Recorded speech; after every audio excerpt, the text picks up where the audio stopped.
Então, na semana passada, nós estudamos os primeiros 4 versículos, né? Nesses primeiros 4 versículos, nós vimos bastante sobre Jesus, como João fala que aquele que vimos com os nossos olhos, o que contemplamos com as nossas mãos, e as nossas mãos apalparam, né? Então, ele foi uma testemunha ocular, né? Ele viu Jesus, ele esteve com Jesus, ele presenciou Jesus, e ele chama Jesus de a vida se manifestou. Tanto nas cartas de João, quanto no Evangelho de João. É assim que começa o Evangelho de João. Deixa eu só fazer uma correção pontuais. A gente consegue ver a personalidade de cada um dos apóstolos que escreve, isso sem dúvida, quando nós estudamos tanto o Antigo Testamento quanto o Novo Testamento. Tem coisas que são mais próprias de Mateus, tem coisas que são mais próprias de Marcos, tem coisas que são mais próprias de Lucas. Isso significa que Deus usou cada um dos escritores bíblicos dentro das suas características. Isso é verdade.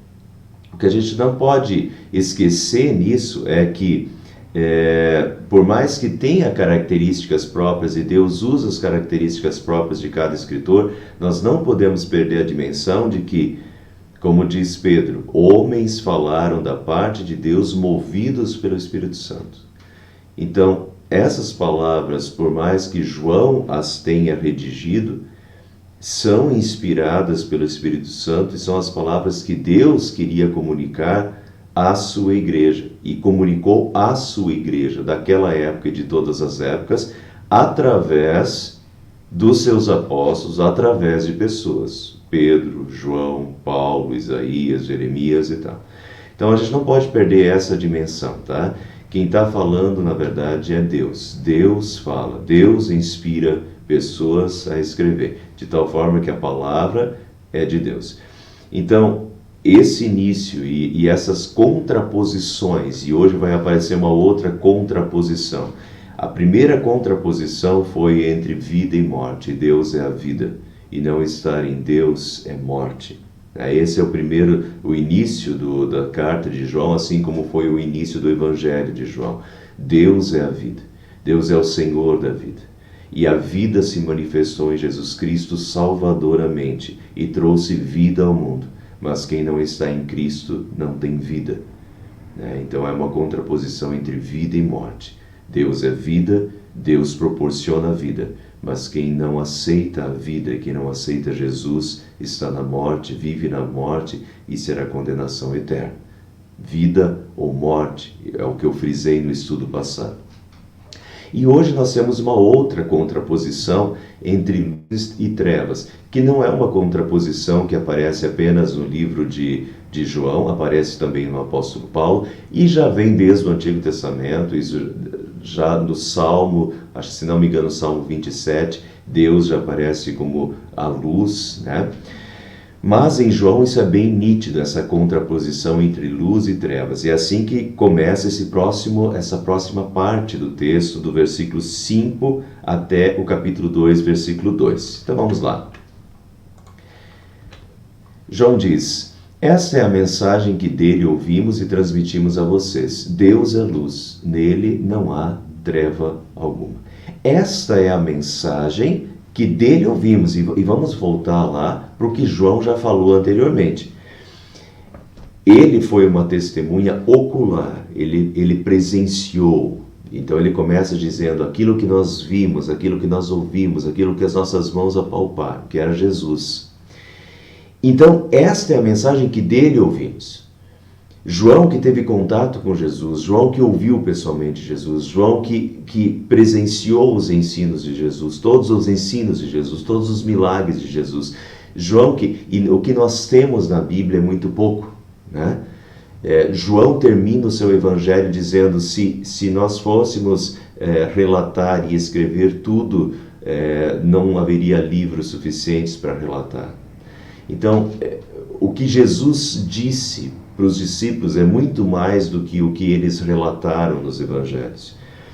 Mas então João, que conviveu com Jesus, João que ouviu Jesus, olha o que ele está dizendo agora. Esta é a mensagem que dele ouvimos. Esta é a mensagem que de Jesus nós ouvimos e agora transmitimos a vocês. Agora, qual é o teor, qual é o conteúdo da mensagem que dele ouvimos? Deus é luz. Nele não há treva alguma. Deus é luz e nele não há treva alguma. E a partir desta mensagem, desse conteúdo, esse conteúdo que Deus é luz e em Deus não há trevas, essa mensagem e esse conteúdo tem implicações éticas na nossa vida. Na vida de todo o cristão, aquele que está na luz, sob a luz e que vive na luz. Tá? Então, essa é a mensagem. Deus é luz e em Deus não há trevas. Esse é o conteúdo da mensagem.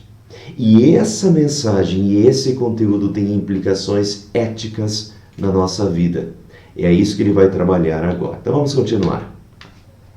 Eu quero mostrar para vocês aqui como, de novo, isso daqui, a primeira carta de João, a primeira epístola de João, também é a mesma linguagem do Evangelho novamente. O Evangelho começou dizendo assim: nele estava a vida, e esta era a luz dos homens. Deus é luz. Esta era a luz dos homens. A luz brilha nas trevas, e as trevas não a derrotaram. Interessante que tem outra versão, não é outra versão, se vocês olharem lá embaixo, nas notas de rodapé de página, tem uma outra tradução possível para esse versículo. Em vez de as trevas não a derrotaram, não derrotaram a luz, as trevas não a compreenderam. As trevas desse mundo não compreenderam a luz. E isso até faz mais sentido na continuação do texto do Evangelho de João, quando João vai dizer assim: veio para o que era seu, mas os seus não o receberam.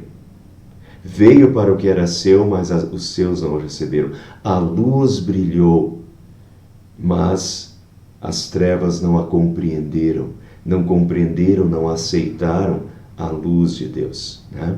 Mas Jesus é a luz de Deus brilhando sobre esse mundo, trazendo luz a esse mundo. Estava chegando ao mundo a verdadeira luz que ilumina todos os homens. Então, meus irmãos, assim como Jesus é a vida, e a vida se manifestou ao mundo, né? trazendo vida eterna, e trazendo vida em abundância e vida melhor já neste mundo. Também Deus é a luz, e a luz brilhou sobre as trevas, e brilhou salvadoramente para esse mundo em Jesus, mas nem todos o recebem, nem todos recebem essa luz, nem todos aceitam a luz, e muitos preferem viver nas trevas, né, do que na luz. Notem como as profecias, né? Normalmente a gente lembra dessa profecia no Natal, de Isaías: o mundo que estava em trevas viu grande luz, e aos que viviam na região da sombra, escuridão, da sombra da morte, resplandeceu-lhes a luz. Então a luz de Deus brilha sobre as trevas desse mundo. Trevas em todos os sentidos. As trevas de não ter salvação, e Jesus é a luz de Deus que trouxe salvação e lança luz sobre a escuridão, nos trazendo esperança de vida eterna.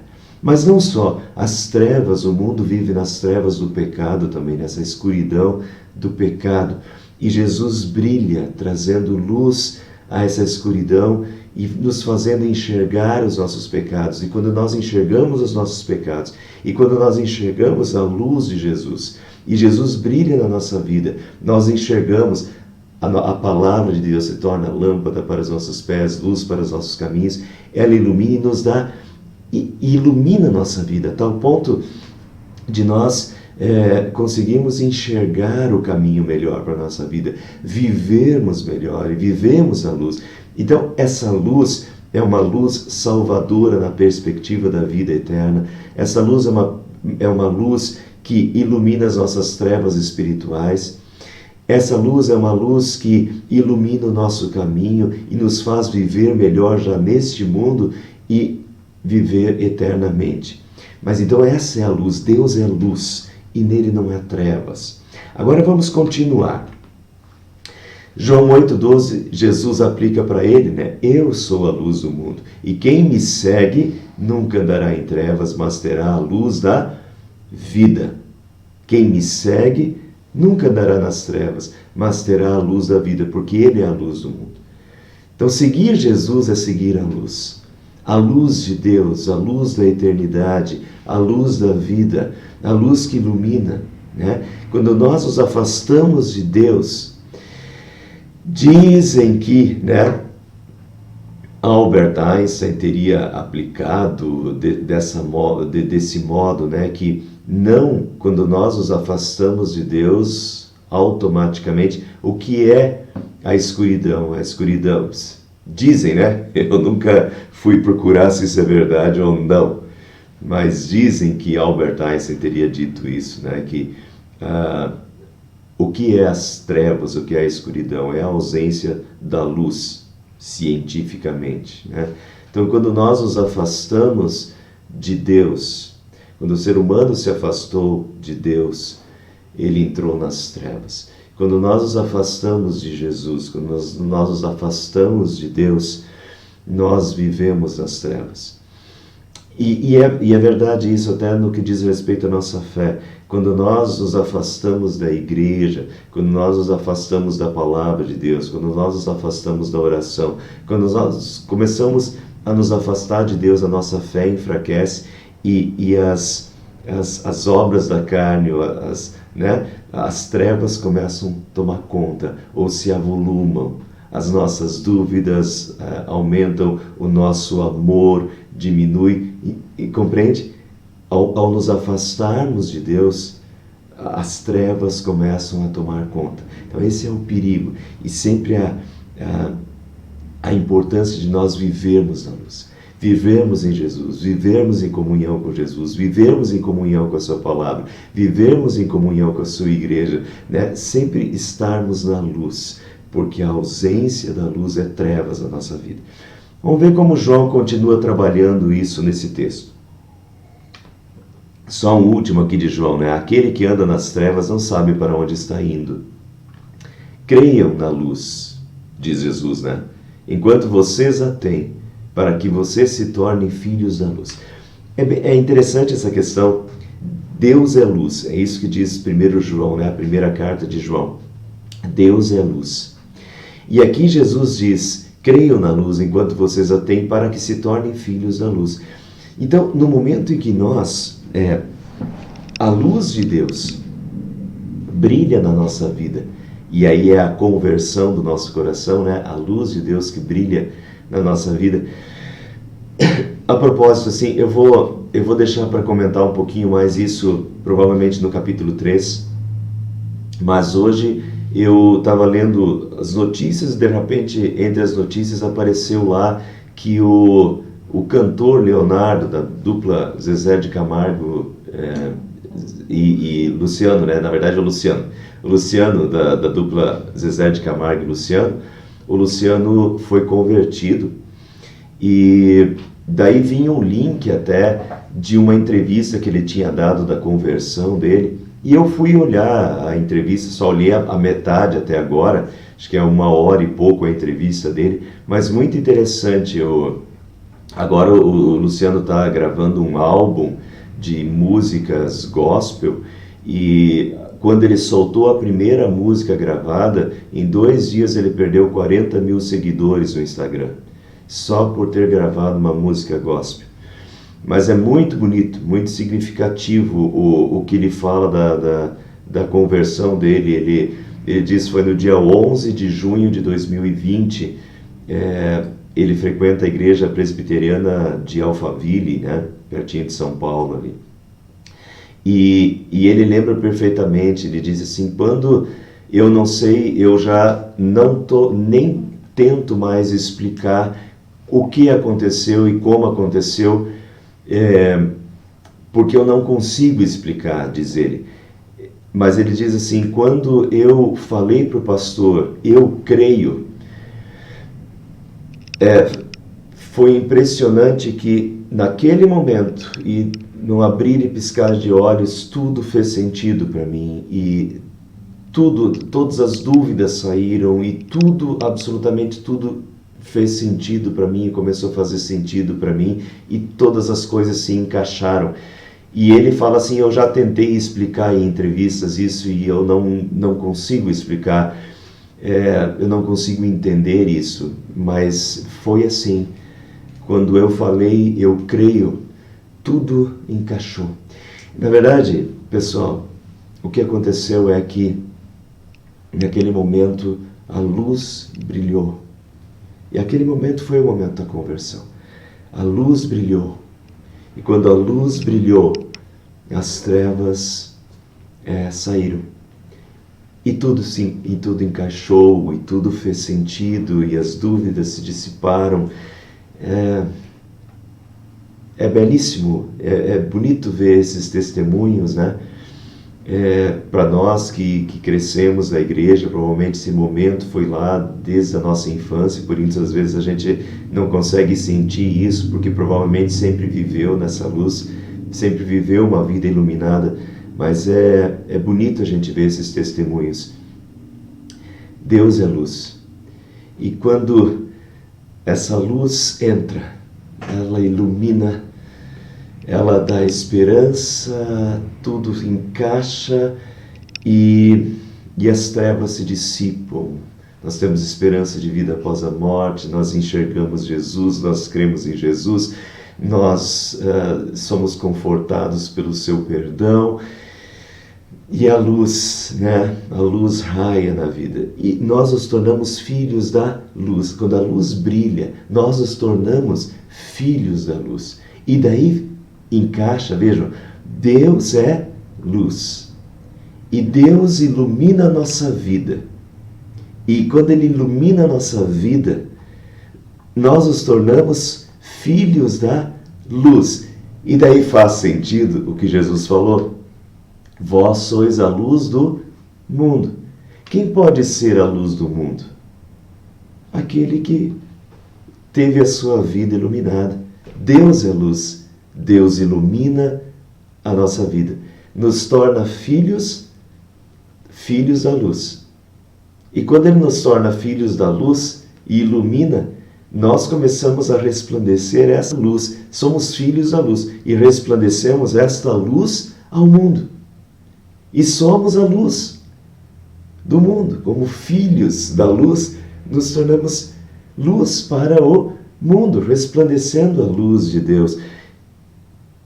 De quem se espera isso? Só dos privilegiados filhos da luz. Nós. Não espere isso de outros que não creem. Não espere isso. Nós somos a diferença. Nós fazemos a diferença, porque nós temos a luz. E nós somos filhos da luz.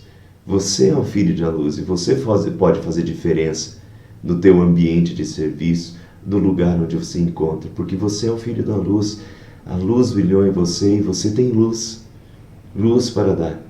Luz para iluminar os que estão ao redor de você, né?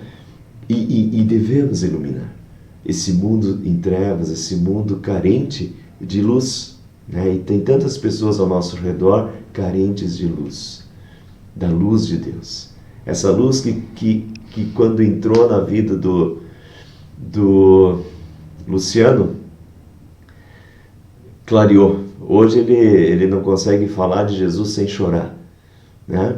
Fala com emoção, fala para toda a banda dele, diz que ele entra no ônibus e começa a falar de Jesus para o ônibus, né? Dessa luz, porque a luz brilhou na vida dele, e essa luz ele quer que essa luz resplandeça na vida de todos que estão ao seu redor. Nós somos filhos da luz, vamos ser luz do mundo. Mas vamos continuar aqui. A partir de agora, do versículo 6 até o versículo 10, tem 3 declarações condicionais. no versículo 6 e 7 começa com C. No versículo 8 e 9 começa com outro C. C é uma condicional. Se isso, então aquilo. Se isso, então aquilo. E assim acontece, são três partes. E as três são condicionais. 3 declarações condicionais. Vamos ver a primeira. Se afirmarmos, começa com C, né? Condicional. Se afirmarmos que temos comunhão com Ele, mas andamos nas trevas, mentimos e não praticamos a verdade. Se, porém, andarmos na luz, daí veja, se, porém, né? Então, se isso, então aquilo. Se afirmamos que temos comunhão com Ele, mas andamos nas trevas, mentimos e não praticamos a verdade. Se, porém, andarmos na luz, como Ele está na luz, temos comunhão uns com os outros e o sangue de Jesus, seu Filho, nos purifica de todo o pecado. Né? Mas vamos ver o início. Se afirmarmos que temos comunhão com Ele, mas andamos nas trevas, mentimos e não praticamos a verdade. O que o João está fazendo, e nós vamos notar isso um pouquinho mais para frente, bem explicitamente na segunda carta de João, terceira carta de João, João está combatendo falsos ensinos, João está combatendo um grupo de pessoas, de hereges e de heresias, né, de falsos ensinos da época, e um deles era justamente esse. Pessoas que diziam ter comunhão com Deus, mas continuavam andando nos seus pecados e não andar na luz de Deus, e isso é uma mentira, né? Se afirmarmos que temos comunhão com Ele, mas nós andarmos nas trevas, nós estamos mentindo e não praticamos a verdade, né? Isso é uma mentira. Vejam esse texto de João aqui, ó, do Evangelho agora. Notem o seguinte, antes de vocês lerem esse texto. João capítulo 3, versículo 20 e 21. Só para vocês terem uma noção, o que vem? Qual é o versículo mais famoso da Bíblia? João 3, 16. Deus amou ao mundo de tal maneira que deu o seu Filho unigênito para que todo que nele crê não pereça, mas tenha a vida eterna. É isso que vem antes, tá? Essa declaração de amor de Deus, e Deus enviou o seu Filho para que todo que nele crê não pereça, mas tenha a vida eterna. Agora vejam a sequência dos versículos. Na sequência, Jesus diz assim: este é o julgamento. A luz veio ao mundo, mas os homens amaram as trevas e não a luz, porque as suas obras eram más. Quem pratica o mal odeia a luz e não se aproxima da luz, temendo que as suas obras sejam manifestas. É igual bandido, né? Bandido assalta principalmente de noite, porque de noite as suas obras estão ocultas pelas trevas, né? E é assim, quem está nas trevas não quer se chegar na luz para que as suas obras não se manifestem. Mas quem pratica a verdade vem para a luz, para que se veja claramente que as suas obras são realizadas por intermédio de Deus, andar na luz ou andar nas trevas, né? E agora vejam, se afirmarmos que temos comunhão com Ele e andarmos nas trevas, é um duplo engano. Afirmar que tem comunhão com Deus, né? Se Deus é a luz, comunhão com Deus é vida na luz. Então não faz sentido dizer que tem comunhão com Deus, mas continuar vivendo no pecado, andando no pecado, né? Isso é uma incoerência, é uma mentira, e não é verdade. Uma vida em comunhão com a luz procura andar na luz, viver na luz e evitar o pecado, né? Vai evitar o pecado. Mas tem os pecados por fraqueza, os pecados e os pecados premeditados, conscientes e intencionais. Alguém que sabe que é pecado e continua fazendo, vivendo no pecado, este não está em comunhão com Deus. Deixa eu fazer essa diferenciação, porque o texto aqui, a princípio a gente pode ler esse texto e pensar assim, ixi, talvez eu não esteja em comunhão com Deus, né? Porque às vezes a gente comete pecado. Na verdade, a gente tem que fazer aqui para a gente não achar que nós não estamos na luz. Tem os pecados por fraqueza. Os pecados por fraqueza é aquilo que o apóstolo Paulo diz assim: o querer o bem está em mim, não porém o efetuá-lo. Então, quando o apóstolo Paulo percebia, ele já tinha, né, pecado. Por mais que ele não quisesse pecar, o querer o bem está em mim, não porém o efetuá-lo. Né? O bem que quero, não faço, o mal que não quero, esse faço, diz o apóstolo Paulo. Esses são os pecados por fraqueza. A gente quer fazer o que é certo, mas quando a gente percebe, a gente, por sermos pecadores ainda e sermos fracos, quando a gente menos espera ou percebe, já pecamos de novo, já erramos de novo. Isso não quer dizer que nós estamos nas trevas, tá? Se nós nos arrependemos e percebermos os nossos erros e nos arrependemos, justamente quer dizer que o Espírito Santo está agindo em nós e a luz está em nós. O problema, e essa é a questão do texto aqui, é a questão dos pecados premeditados, conscientes e intencionais.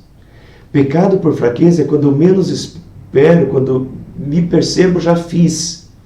Outra coisa é você saber que está errado, você ter total consciência disso e você mesmo sabendo que é pecado, você faz.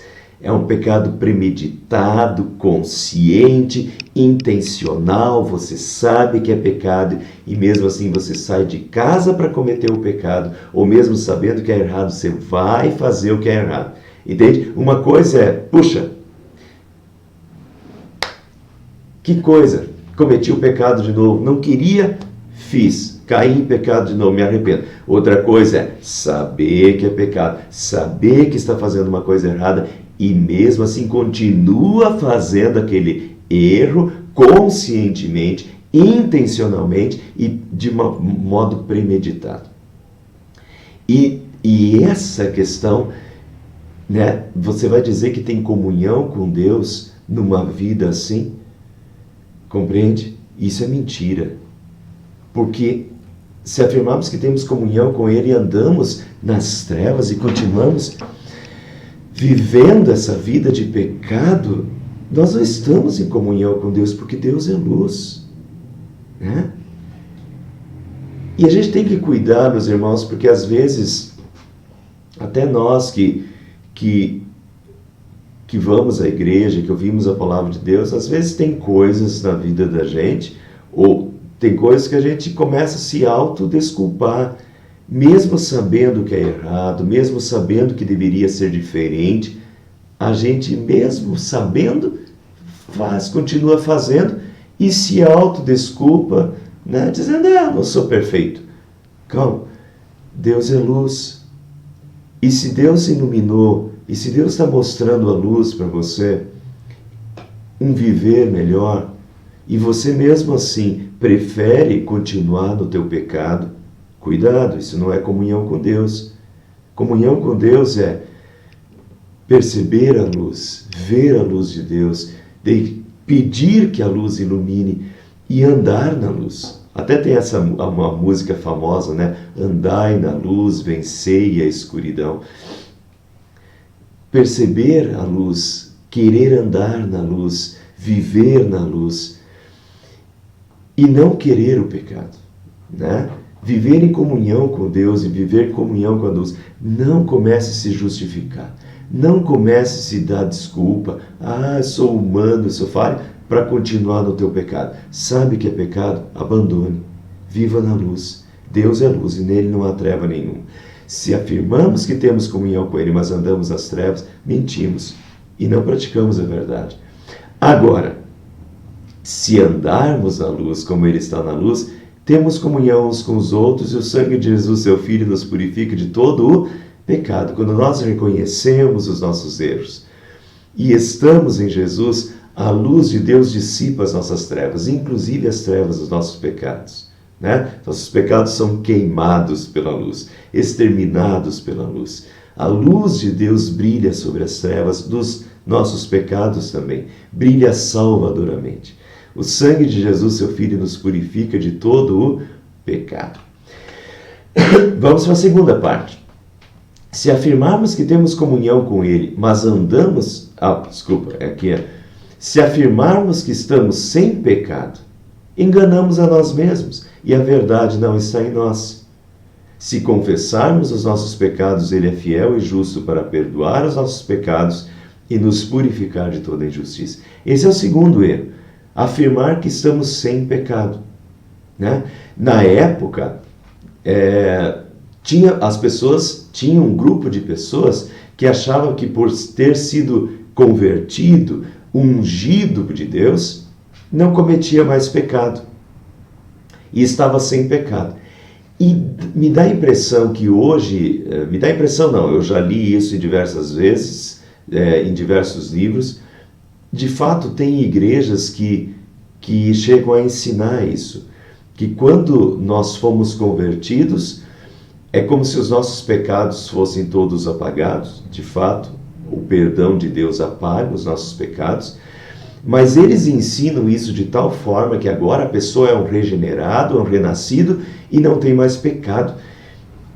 Sinceramente, eu não sei, eu noto isso em algumas pessoas. Tem algumas pessoas que têm pouca paciência com o pecado alheio. É como se, no momento que você já é convertido, então você não tem mais pecado.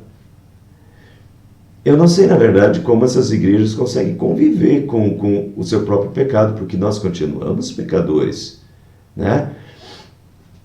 Nós continuamos sempre pecadores. É isso que o apóstolo Paulo diz. O querer o bem está em mim, não porém eu efetuá-lo. O bem que quero não faço, o mal que não quero se faço. Nós continuamos pecadores, né? Nós não queremos mais o pecado, e isso sim. E nós temos o perdão de Jesus sempre presente, isso sim. Mas afirmar que não tem pecado mais é um engano, né? E isso está bem claro aqui em João. Se afirmarmos que estamos sem pecado, enganamos a nós mesmos. É um auto-engano. E a verdade não está em nós. O que nós precisamos é justamente confessar os nossos pecados, reconhecer os nossos pecados. E o Espírito Santo nos leva ao arrependimento e nos leva a reconhecer os nossos pecados. E Deus acolhe a nossa confissão, né? E é isso que João está querendo mostrar. Não se iludam achando que não tem pecado. Nós temos pecado. O que nós temos que é justamente reconhecer os nossos pecados. Se confessarmos os nossos pecados, Ele é fiel e justo para perdoar os nossos pecados e nos purificar de toda injustiça. Então, ao contrário de nos acharmos sem pecado, nós temos justamente que reconhecer os nossos pecados, confessar os nossos pecados a Deus, e Ele é fiel e justo para perdoar os nossos pecados e purificar-nos de toda injustiça. E o terceiro, vocês notam que, então, a segunda parte é o se, né? Se afirmarmos que estamos sem pecados, mas se confessarmos os nossos pecados. Essa é a segunda condicional. A terceira, vejo que novamente começa com se, a terceira parte, que vai do versículo 10 até o capítulo 2, versículo 2. E aqui João diz, notem, o que eu falei no início do estudo, eu fico falando que João diz sob a inspiração de Deus, a mensagem divina para nós, né? Se afirmarmos que não temos cometido pecado, fazemos de Deus um mentiroso, porque a Bíblia fala que nós nascemos em pecado me concebeu minha mãe. E a nossa conversão não elimina o que a gente chama de pecado original, que é a nossa tendência pecaminosa, que continua lá dentro. Quando nós menos vemos, ficamos com raiva. Quando menos vemos, faltamos com amor. Quando menos vemos, não queremos perdoar, né? E por quê? Por que isso? Porque está dentro de nós. Se a tendência pecaminosa é o pecado que ainda habita lá dentro, não é porque nós fomos convertidos que nós deixamos de ser pecadores. Quando nós somos convertidos, a luz começa a brilhar e assim a gente começa a reconhecer os nossos pecados e a luz de Deus brilha salvadoramente e Jesus perdoa os nossos pecados, nos ilumina a vida para nós buscarmos a luz, né? Mas isso não quer dizer que nós deixamos de ser pecadores. Pelo contrário, se afirmarmos que não temos cometido pecado, fazemos de Deus um mentiroso. Porque Deus diz que nós somos pecadores e Deus justamente diz que nós precisamos, por causa do nosso pecado, de Jesus e precisamos buscá-lo em confissão e arrependimento. E a sua palavra não está em nós. Meus filhinhos, escrevo-lhes essas coisas para que vocês não pequem. Se, porém, alguém pecar, temos um intercessor junto ao Pai, Jesus Cristo justo. Ele é a propiciação pelos nossos pecados, e não somente pelos nossos, mas também pelos pecados de todo o mundo. Então, se afirmarmos que não temos cometido pecado, fazemos de Deus um mentiroso e a sua palavra não está em nós. Agora veja, olha que carinho, né? Meus filhinhos, diz João, escrevo-lhes essas coisas para que vocês não pequem. Qual é o objetivo? O objetivo é não pecar. Esse é sempre o nosso objetivo. A gente sai da igreja no domingo comprometido e se prometendo que a gente não quer mais pecar, que a gente quer viver para a glória de Deus. Não é isso? Eu estou escrevendo isso para que vocês não pequem, diz João. O objetivo é não pecar.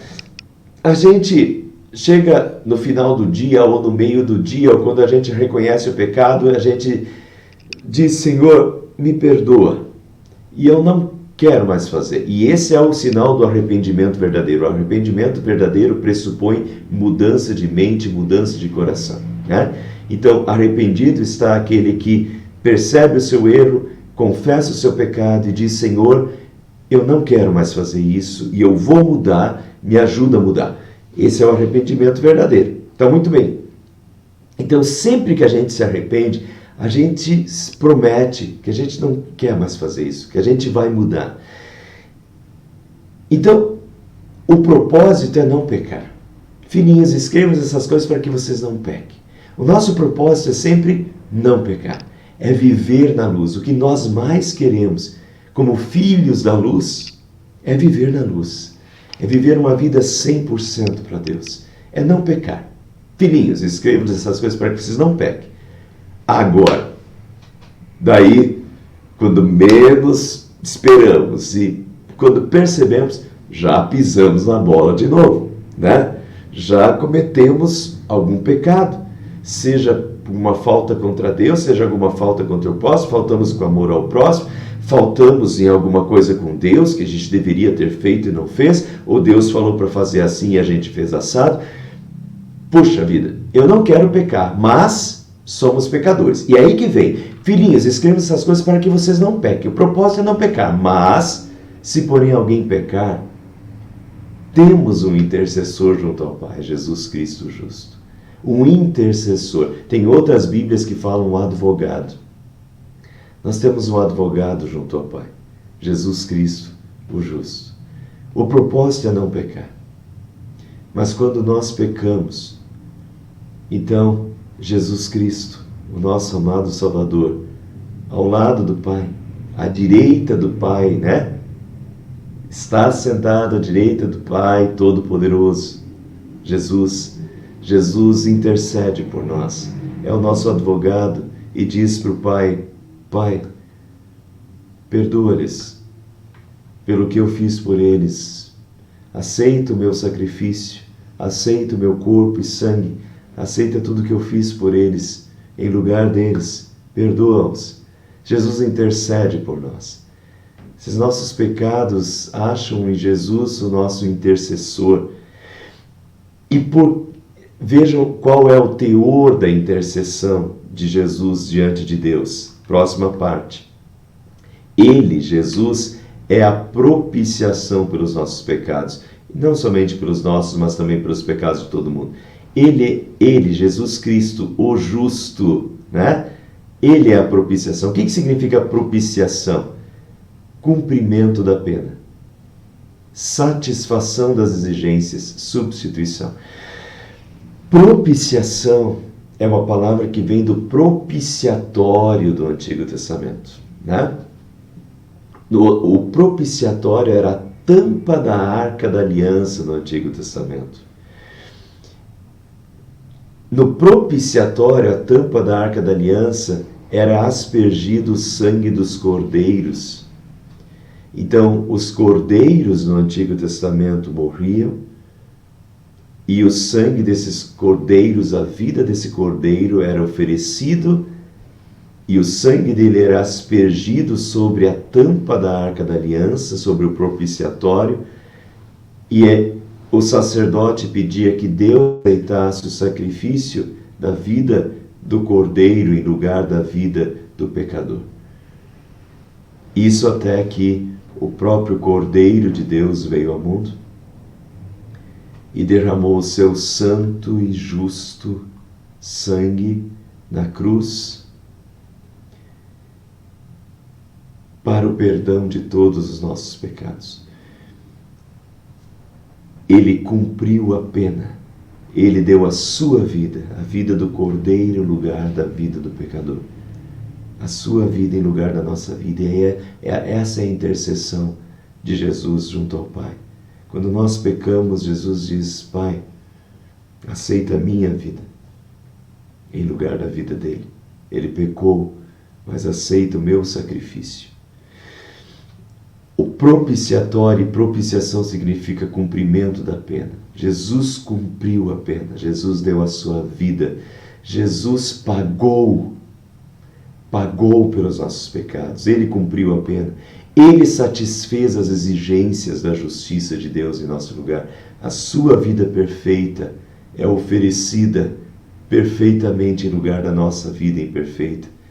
E Jesus, quando nós pecamos, Jesus intercede por nós e diz: Pai, eles são pecadores, mas eu cumpri a lei perfeitamente. Aceita o que eu fiz em lugar deles. Essa é a intercessão. Nós temos um intercessor junto ao Pai. Ele é a propiciação, é o que cumpriu a pena, né? Que sofreu em nosso lugar, que satisfez as exigências e é o nosso substituto. Deus aceita a vida e o sacrifício de Jesus e a morte de Jesus em nosso lugar. Ele é a propiciação pelos nossos pecados, não somente pelos nossos, mas também pelos pecados de todo o mundo, né? Então, é bonito para terminar. São três, sempre começa com um C, né? Condicionais. Se nós dizemos que temos comunhão com Ele, mas andamos nas trevas, mentimos, não praticamos a verdade. Mas todas essas condicionais terminam com a graça divina. Se, porém, nós andarmos na luz, temos comunhão uns com os outros, e o sangue de Jesus, seu Filho, nos purifica de todo o pecado.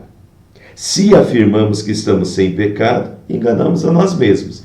Mas quando nós confessamos os nossos pecados, vejam, brilha a graça. Ele é fiel e justo para nos perdoar os pecados, nos purificar de toda injustiça. Se afirmamos que não temos cometido pecado, fazemos de Deus um mentiroso, sua palavra não está em nós. Mas, quando nós pecamos, temos um intercessor junto ao Pai, e Ele é a propiciação pelos nossos pecados, e não somente pelos nossos, mas também pelos pecados do mundo inteiro. Veja que as 3 vezes termina e brilha a luz. Brilha forte a luz de Deus, a luz salvadora de Deus. Se nós confessarmos os pecados, Ele é fiel e justo para nos perdoar. O sangue de Jesus nos purifica de todos os pecados. Nós temos um intercessor junto ao Pai que intercede por nós quando pecamos. Ele é a propiciação pelos nossos pecados. E essa é a luz de Deus que brilha sobre as nossas trevas, brilha sobre os nossos pecados, consola a nossa vida, e nós vivemos nessa luz, andamos nessa luz, queremos viver nessa luz, né? E andarmos nessa luz e sermos filhos e resplandecer essa luz salvadora de Deus ao mundo. Amém.